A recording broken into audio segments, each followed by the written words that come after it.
Othakadai we Senthil X மாநகராட்சி மக்கள் நல கண்காணிப்பு குழு உறுப்பினர்.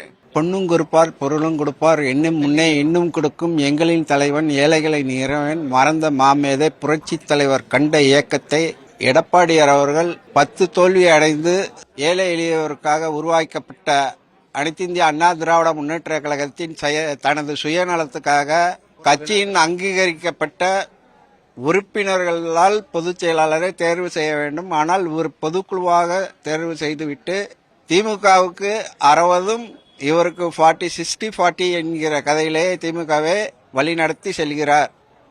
அதையெல்லாம் தட்டி கேட்கக்கூடிய மாண்புமிகு புரட்சி தலைவி அம்மா அவர்களுக்கு பிறகு கழகத்தை மீட்டெடுத்து உச்சக்கட்டமான சூழ்நிலையிலே ஆட்சியை அமைத்து வைத்து சென்றவர் மாண்புமிகு புரட்சி தாய் சின்னம்மா அவர்கள். அதையெல்லாம் மறந்துவிட்டு தவழ்ந்து வந்ததெல்லாம் மறந்துவிட்டு 10 தோல்வி பழனிசாமி இன்னைக்கு அம்மாவை நிக்க கூடாதுங்கிற ஒரு ஸ்டேட்மெண்ட்டுக்கு கோர்ட்டுக்கு போயிருக்கிறோம்.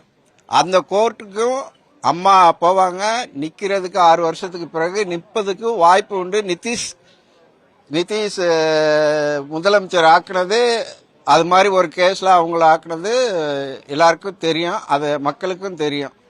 அதே மாதிரி அனைத்து இந்திய அண்ணா திராவிட முன்னேற்ற கழகத்தை வழி நடத்தக்கூடிய ஒரே செயல் படைத்த ராணுவ கட்டுப்பாட்டில் வைத்திருந்த மாண்புமிகு புரட்சி தலைவர் அவங்களால் அறிமுகப்படுத்தப்பட்ட மாண்புமிகு புரட்சி தாய் சின்னம்மா அவர்கள், புரட்சி தலைவி அம்மா அவர்களுக்கு செல்லுகின்ற இடமெல்லாம் பாதுகாப்பு கொடுக்க வேண்டியும் அவர்கள் பின்னால் இருந்து இயக்க வேண்டும் என்று சொன்னவர் மாண்புமிகு புரட்சி தலைவர் எம்ஜிஆர்.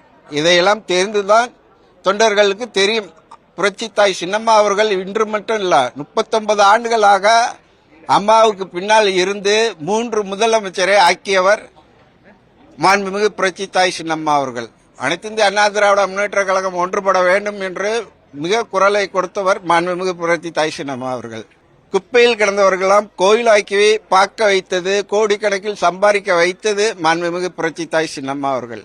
இவர்கள் செய்கின்ற துரோகம் ஒருபோதும் விலை போகாது.